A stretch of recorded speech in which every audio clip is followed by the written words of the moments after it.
पंजों के बल कूद फांद करने से नाड़ी तंत्र में सात्विकता आएगी। પોતપોતાની જગ્યાએ ઉભા રહેજો, જગ્યા છોડતા નહીં। पंजा ना बढ़े, थोड़ा 5-10 कूद का मारो। चल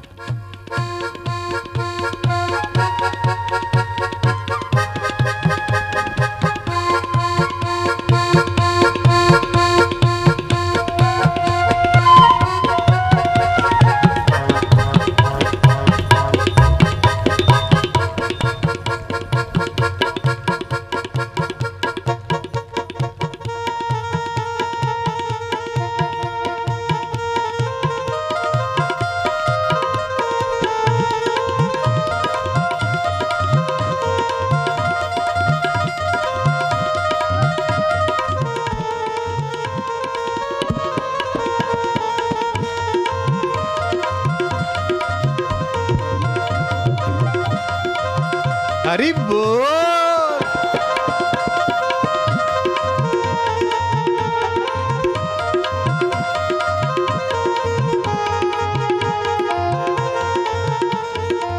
बैठ जा। शिविर भरने आए कि नाच गाना करने आए? शिव जी डमरू बजाकर नाचते, कन्हैया बंसी बजाकर, नारद वीणा बजाकर, अर्जुन और इंद्र मृदंग बजाकर, तो तुम ताली बजाकर भी हरि नाम लेते तो की घाटा होया। नारायण नारायण नारायण नारायण नारायण नारायण। जहाँ खाली जगह हो दूसरों को बैठने दिया जाए।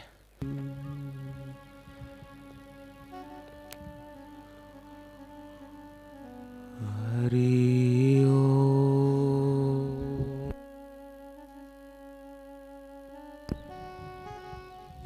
के बाथरूम की जगह और शौच की जगह के बीच में खड्डा जैसा है जिसको सिवनी कहते।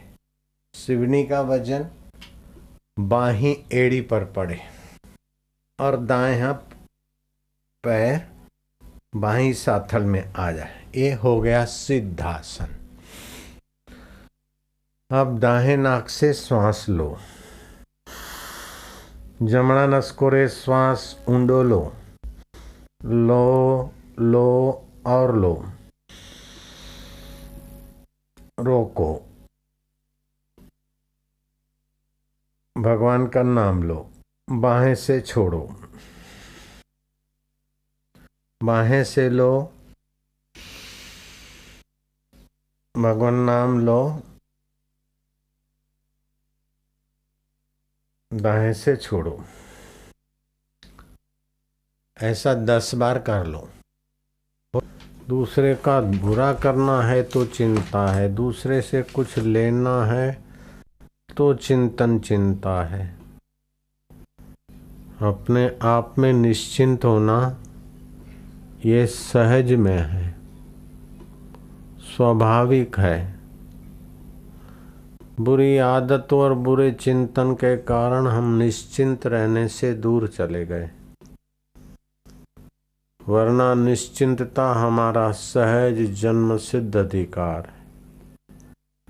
निश्चिंत जीवन के बिना सामर्थ्य और सुख प्रकट नहीं होता। निश्चिंत होते जाए, न किंचित अभी चिंतित, गीता ने कहा, कुछ भी चिंतन ना करो।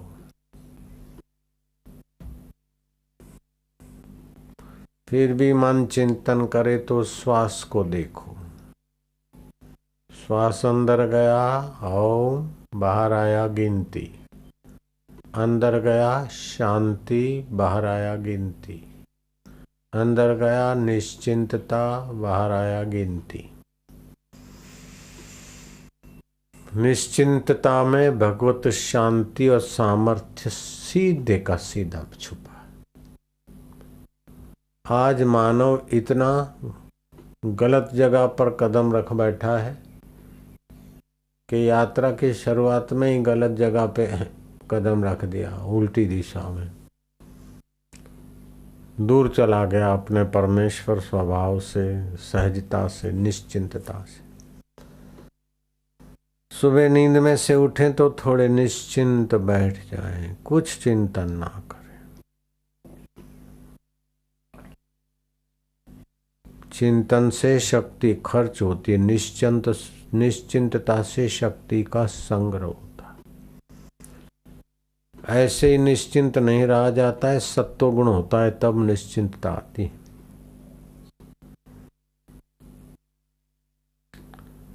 श्रद्धा, भक्ति, नम्रता, उत्साह, धैर्य, अल्पाहार और व्यवहार की शुद्धि, झूठ कपट अथवा जहां का खुराक से बचे तो सत्वगुण बढ़ता है। सत्वगुण से निश्चिंतता और निश्चिंतता से सामर्थ्य, संकल्प सामर्थ्य, वाणी सामर्थ्य, चिंतन सामर्थ्य, सारे के सारे स्रोत उसी निश्चिंत नारायण स्वरूप से ही आते।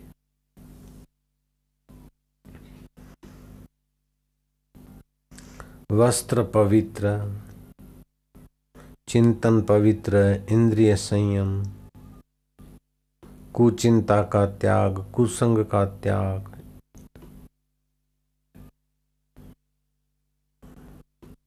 चेष्टा से रहित हो जाओ, शरीर की चंचलता वश हो जाएगी।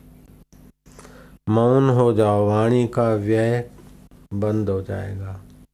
प्राणायाम करो, मन के संकल्प विकल्प कम होंगे।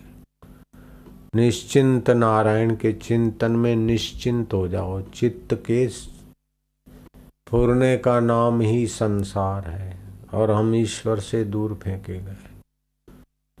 स्फुरना रहित परमात्मा है, ब्रह्म है। मन कहीं जाता नहीं, लेकिन चित्त के चिंतन के वृत्ति पर मन सवार होकर भागता रहता है। चित्त पतित हो जाता है तामसी शून्यता में, चित्त क्षीण होता है राजसी भोग विलास में, चित्त की शक्ति का ह्रास होता है। चित्त प्रसन्न होता है सात्विक गुण में, लेकिन चित्त समर्थ होता है निश्चिंत दशा में। निश्चिंत दशा में देवता लोग 4-4 महीने रहते हैं। कल देव उठी एकादशी थी। देवशैनी एकादशी से देव उठी एकादशी, निश्चिंत विश्रांति। भगवान नारायण भी, भगवान शिव, भगवान ब्रह्मा भी और भी महापुरुष।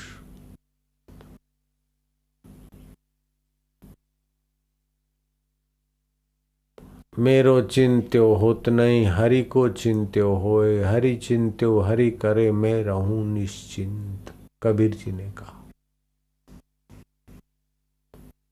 निश्चिंतता से सामर्थ्य का सीधा संबंध है और निर्भयता से सामर्थ्य का सदुपयोग होता है। डर करोगे तो आपकी योग्यता का आप दुरुपयोग करोगे। ड्राइविंग की योग्यता है, डर गए तो दुरुपयोग हो गया। ऐसे ही निर्भीकता के बिना सामर्थ्य का सदुपयोग नहीं होता। निश्चिंतता के बिना सामर्थ्य का अर्जन नहीं होता और आत्मीयता के बिना भगवान किसी देश में है, किसी काल में है, किसी वस्तु में है, किसी अवस्था में है, ये भ्रमणा छोड़ दो। भगवान सत्य है, सत्य जो है वो सदा होता है। जो कभी है कभी नहीं उसको मिथ्या बोलते हैं, जो कभी नहीं है उसको असत्य बोलते हैं, जो कभी है कभी नहीं उसको मिथ्या बोलते।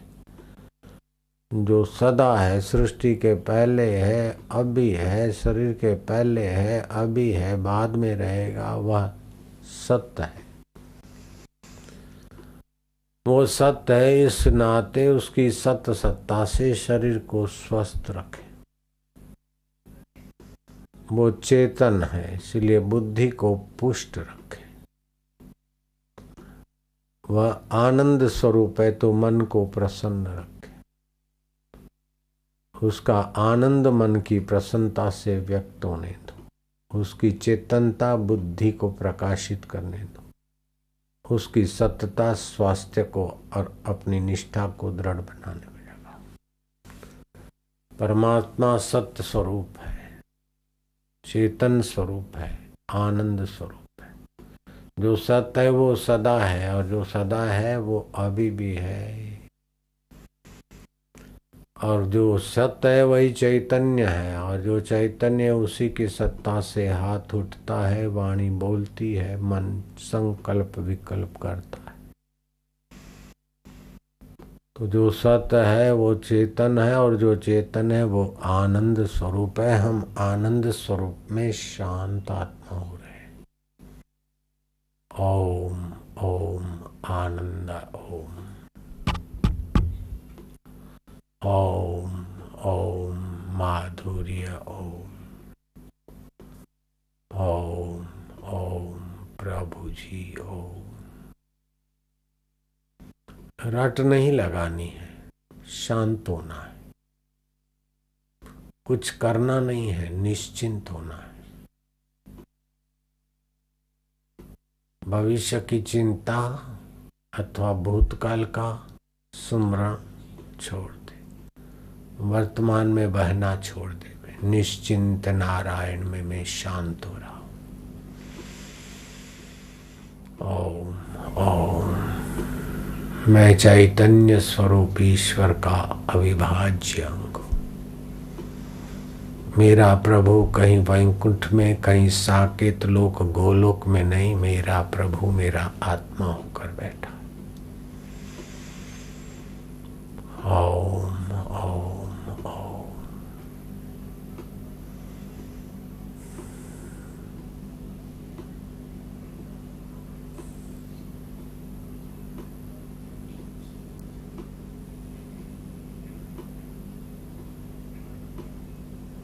ब्रह्मभूत प्रसन्नात्मा न शोचति न कांक्षति। ब्रह्मभूत हो जा, प्रसन्न आत्मा हो जा। न सोच विचार करो, न आकांक्षा करो कोई। यहाँ तक कि मेरा ध्यान लग जाए ये आकांक्षा, वैसे तो सब आकांक्षाओं से तो ऊंची आकांक्षा है, लेकिन ध्यान के समय ये आकांक्षा भी छोड़ दो। ध्यान लग जाए, मैं ध्यान करूं, ये भी छोड़ दे। ओम ओम श्री परमात्मने नमः। ओम ओम आनंददाताय नमः। ओम ओम माधुर्यदाताय नमः।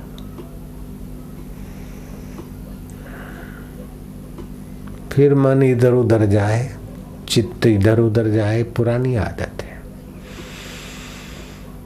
हरि ओम।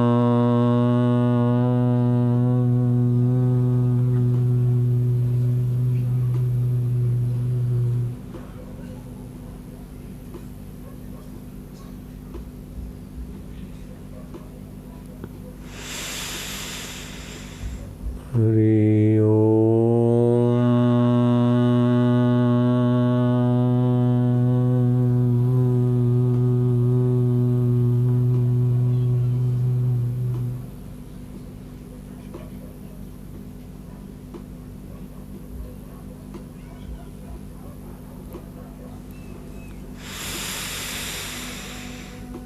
हरि ओम।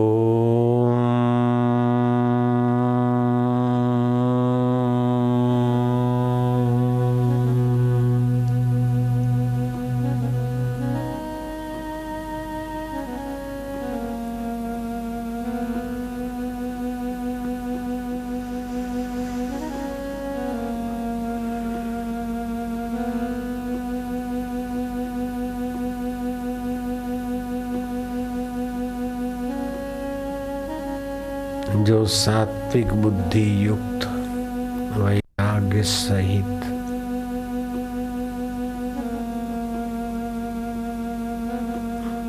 एकांत में अभ्यास करता है, नियमित भोजन सात्विक भोजन करता है, वह साधक धैर्य युक्त इंद्रियों का नियमन करके शरीर वाणी मन को वश में करके शब्द स्पर्श रूप रस विकारों से अपने चित्त को अंतर्मुख करके संयत करके ब्रह्म सुख को पाता है। अहंकार बल दर्प काम क्रोध और परिग्रह से अपने को बचाता है, वह ब्रह्म सुख का अधिकारी हो जाता है। धन का अहंकार, सत्ता का अहंकार, चतुराई का अहंकार, सौंदर्य का अहंकार,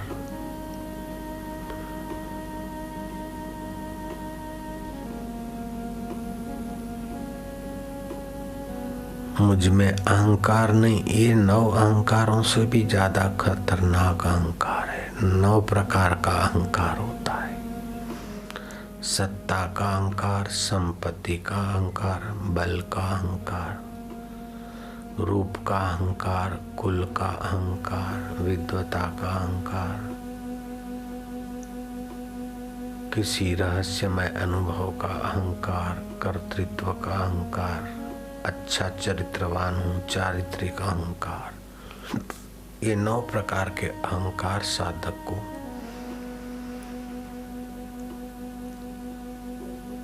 त्याग देने चाहिए। लेकिन मुझ में अहंकार नहीं है, इस प्रकार का सूक्ष्म अहंकार भी न आए तो चित्त भगवान में एकाकार हो गया समझो।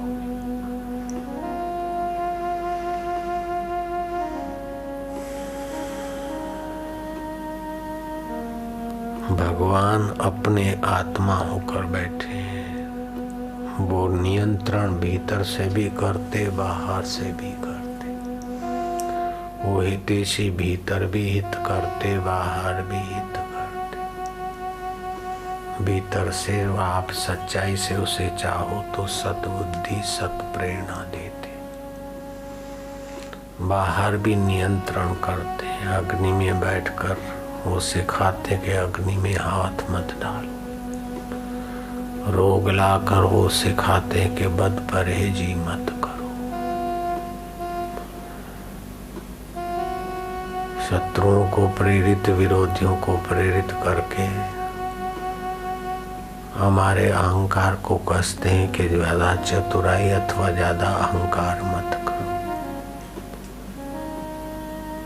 छोटे छोटे कुतिया के पिल्लर, आंखें भी नहीं खुली, उनको भी प्रेरित करके कुतिया का दूध पीने की प्रेरणा कुतिया के बच्चों को कौन देता है? वो भीतर से नियंत्रित करते हैं, भीतर से हित करते। ऐसे मासूम बच्चे कुतिया ने जन्म दिए, आंखें नहीं खुली है, फिर भी वो कुतिया का स्तन खोज लेते और बंद आके सकुर सकुर सकुर दूध पीना चालू करते, फिर आँख खोलते। वो कैसा है नियामक? जब इतना नियामक हितकारी है तो हम चिंता क्यों करें? निश्चिंत जियो, निर्भीक जियो और आत्मीयता से जियो। ये 3 सूत्र इस ध्यान योग, मौन योग, मौन शिविर के लिए सुवर्ण सूत्र है। जो काम करना है, जिसकी चिंता सताती है, उस काम को कर डालो। नहीं कर सकते तो मन से निकाल दो। चिंतन करो, कभी चिंता ना करो। निश्चिंत जीवन, निर्भीक जीवन, आत्मीयता के जीवन। आत्मीयता के बिना प्रेम रस नहीं आएगा, मन को रस नहीं आएगा तो मन उबेगा, फिर विकारों में जाएगा। ऋषि दयानंद कहते थे कि प्रतिदिन 2 घंटा उस रसमय ज्ञानमय चैतन्यमय प्रभु का ध्यान करना चाहिए। आर्यों को समझता और जो साधु हैं, साधक हैं, समर्पित हैं आश्रमों में, उनको 4 घंटे रोज ध्यान में गुजारने चाहिए। 6 घंटे नींद में तो 10 घंटे हो गए। जो 4 घंटे ध्यान करता उसको नींद 6 घंटे की जरूरत ही नहीं पड़ती। ध्यान से पोषण मिल जाता है नींद का। रोग मिटाने का सामर्थ्य भी ध्यान से आ जाता है, और बुद्धि को सामर्थ्य किम कर्तव्य मूढ़ता भी ध्यान से मिट जाती है। ध्यान की महिमा तो कई शास्त्रों में है, धैर्य संहिता में है, शिव पार्वती संवाद में है, अर्जुन कृष्ण संवाद में है, उपनिषदों में ध्यानेन आत्मनि विन्दति। ज्ञान और ध्यान से भगवान के नाम का अर्थ, भगवान के स्वरूप का अर्थ समझकर ध्यान में उसको दृढ़ करो। जो सत है वो मेरा आत्म स्वरूप होकर बैठे हैं। जो चैतन्य है उसकी चेतना से शरीर हिलता डुलता। जो आनंद स्वरूप है उसी की झलक मन को प्रसन्नता देती। वो सच्चिदानंद परमात्मा मेरे आत्मा है। मैं उसमें निश्चिंत हो रहा हूँ, उसमें निर्भीक हो रहा हूँ, और उसमें आत्मीय संबंध करके परम प्रसन्न हो रहा हूँ। ओम ओम ओम। सच्चिदानंद रूपाय विश्व उत्पत्ति आदि हेतवे। वही सच्चिदानंद एक एक अंतःकरण में दिखता है, अंतःकरण की अनेकता से। सारे ब्रह्मांड उसी में खदबदा रहे। जैसे सारे मकान आकाश में, आकाश भी उस सच्चिदानंद में। हम उस सच्चिदानंद महासागर में निश्चिंत हो रहे हैं, निर्भीक हो रहे हैं, प्रसन्न हो रहे, क्योंकि वो परमात्मा मेरा आत्मा था। अब मुझे पता चला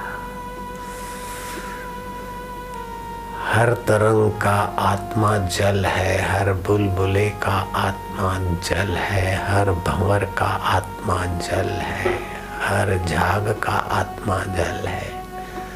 ऐसे ही हर जीव जंतु का आत्मा सच्चिदानंद है।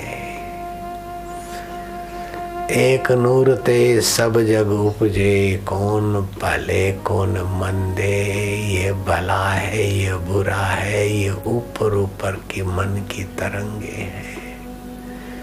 चित्त की तरंगों पर मन दौड़ता है। चित्त शांत होते ही सारी आपाधापी से पार हम परमेश्वर परमात्मा सुख में, परमात्मा चेतना में, परमात्मा निश्चिंतता में चले जाते।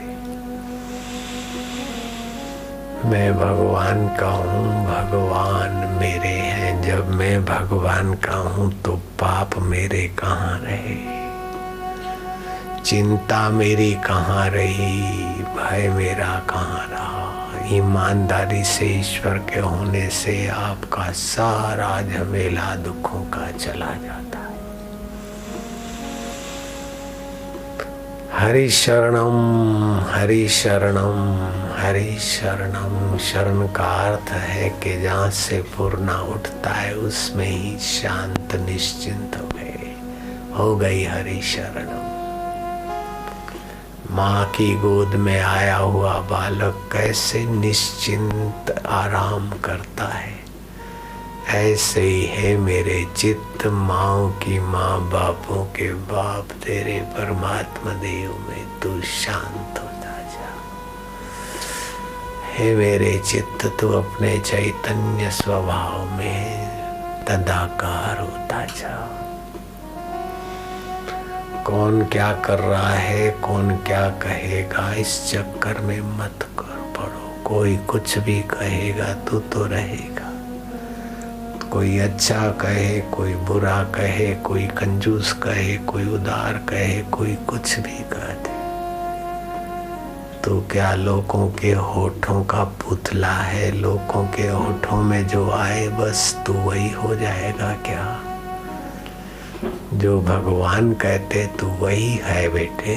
लोगों के होठों की कठपुतली तू नहीं है। भगवान कहते ममैवांशो जीवलोके जीवभूत सनातन। ये जीव मेरा वंश है, सनातन है, नित्य है, सुख स्वरूप है, ज्ञान स्वरूप है, चैतन्य स्वरूप है। जड़ शरीर तुम नहीं हो। मरने वाला शरीर तुम अपने को मत मानो। दुखी होने वाले मन के साथ मत फंसो। चित्त की चिंता युक्त वृत्तियों को झाड़ फेंको। काहे को उनके साथ जुड़ो। जो तुमको शरीर से कमजोर करे उसको पाप समझकर विकारों को, काम को और शारीरिक दौर्बल्य देने वाले कर्मों को पाप समझकर झाड़ दो। जो तुम्हें मन से दुर्बल बनाए ऐसे पापों को अपने मन से झाड़ दो। जो तुम्हें मति से कमजोर बनाए ऐसे दुष्चिंतन को त्याग दो।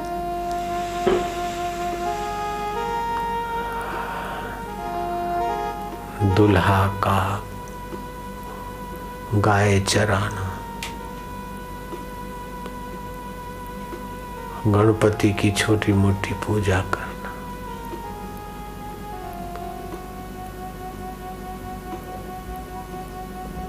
हमने उसके भजन भी सुने थे। दुल्हा भगत के बड़े अच्छे प्रसिद्ध हो गए थे। आज से 50 वर्ष पहले हमने देखा।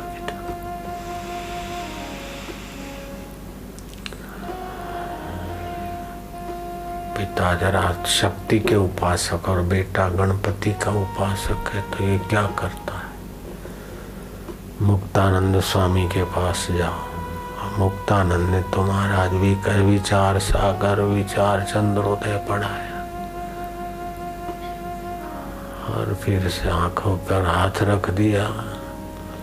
उपासना करने वाला, पूजा पाठ में रति रखने वाला वो बालक दुल्हा भगत कवि काग हो गए प्रसिद्ध। हिमालय थी हमें पड़तू मुक्यू पण झीलनारा कोई ना मल्या रे जी रे। ये उन्हीं की कविता भजन। हिंदी में भी उनके भजन कविताएं हैं, गुजराती में भी। निश्चिंत करने के लिए गुरु ने ध्यान कराया। ध्यान करा के फिर गुरु ने कहा अच्छा बोल। तो महाराज ऐसी कवित्व शक्ति खिली के सारे गुजरात को भक्ति रस से डोलायमान कर दिया। निश्चिंतता के बिना सामर्थ्य का संबंध नहीं, निर्भीकता के बिना सामर्थ्य का सदुपयोग नहीं, आत्मीयता के बिना भगवत रस का प्रागट्य नहीं है। तो भगवान को, गुरु को अपना मानो।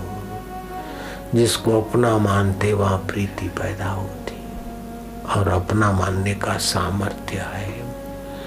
जूते को अपना मानते हैं तो और जूतों पर कुत्ता पिचकारी मारता है, लेकिन अपने जूते पे मारता तो तुरंत भाई करते। जब जूते को अपना मानते तो जूता प्यारा हो जाता है। सचमुच में जो प्यारा है उसको अपना मानो, अपना आत्मीय मानो, अपना परम स्नेही और परम निकटवर्ती मानो। उससे वार्ता करो, उसी में शांति पाओ। सुबह उठते समय शांति पाओ, रात को सोते समय उसमें शांत हो जाओ और ध्यान का अभ्यास करो। ध्यान के बिना यह आत्मदेव का प्रकाश नहीं होता। ध्यान की तो बड़ी भारी महिमा है। ध्यानावस्थित गते न मनसा पश्यन्ति यम योगिना यस्यांतं विदु सुरासुरगणा देवाय तस्मै नमो नमः। भगवान राम के गुरुदेव वशिष्ठ महाराज ऋषिकेश से ऊपर 22 किलोमीटर दूर हिमालय में वशिष्ठ गुफा में देख के आए। और कहीं दूसरी जगह भी करते होंगे कि राम जी मैं हिमालय में ध्यान करता और स्वाध्याय करता और शाम को शिष्य एकत्रित होते, उनको मैं उपदेश देता। गंगा जी का पावन तट और गंगा का जल, कंद मूल फल फूल मिलते थे जंगलों में पहले। वशिष्ठ जी उस पर ही निर्वाह करके साधना में रत रहते थे, ध्यान मग्न रहते थे। राम जी एक दोपहर को, एक संध्या को आकाश में बड़ा प्रकाश प्रकाश प्रकाश मेरी ओर आ रहा है, मैंने देखा। मैंने सूक्ष्मता से जानना चाहा तो देखा कि उस प्रकाश पुंज में भगवान चंद्रशेखर और पार्वती जी। मैंने मन ही मन उनको प्रणाम किया, मन ही मन उनका सत्कार किया, फिर आसन और अर्घ्यपाद की व्यवस्था की। वे पधारे और मैंने उनका अर्घ्यपाद से पूजन किया, आसन पे बैठा। तब शिव जी ने मेरे से कुशल पूछा कि वशिष्ठ मुनि, कहो तुम्हारी तपस्या तो ठीक चल रही है ना? यहाँ यक्ष के गंधर्व किन्नर तुमको विक्षेप तो नहीं करते हैं? गंगा जी का निर्मल जल तो तुमको उचित मात्रा में मिलता है ना? फल फूल कंदमूल तो तुम्हें इस वन में सुचारू रूप से मिलते हैं। तमाल वृक्ष आदि के पुष्प भी तुम्हारी सेवा में लगते हैं। मैंने कहा, हे भगवान, एक बार भी जो शिव शिव का देता है तो उसका अशिव अमंगल टल जाता है। आपकी कृपा से सब मंगल है। लेकिन मेरी एक जिज्ञासा है, माँ पार्वती अरुंधति के साथ जाए सत्संग करे, मैं आपसे प्रश्न पूछूं। शिव जी के संकेत से बुद्धिमती पार्वती और अरुंधति चली गई आपस में सत्संग वार्ता करने को। राम,